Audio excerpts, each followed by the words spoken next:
Isang malungkot na balita para sa Japanese boxing dahil itong si Tsutsumi na siyang nakalaban no nitong ating kababayang si Nonito Donaire kahapon lamang ay literal po na pumanaw na ang karira bilang isang elite fighter.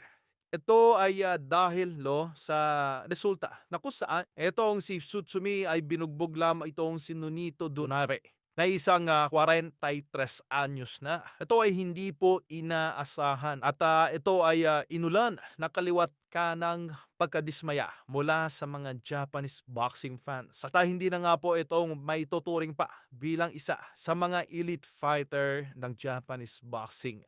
Hindi lamang po ito binugbog ng ating kababayang si Nonito Donaire. Ito din po ay nagtamo ng fracture sa kanyang ilong na kung saan ay malabo na po itong makabalik pa sa elite category. Kumbaga ay magkakaroon po ng operasyon at maliban dito ay kumpirmado na rin na sasailalim sa isang maselan na operasyon. Ito ang si Tsutsumi upang i-reconstruct ang kanyang nabasag na ilong. Ito na po yung katapusan o yung pagpanaw ng kanyang karera dahil hindi na po ito makakabalik pa sa dati nitong prime dahil lalagyan na lamang po ng suporta yung kanyang ilong para ito ay maayos pa. Sa madaling salita, hindi na po ito papayagan pa ng kanyang doktor na bumalik pa sa boxing.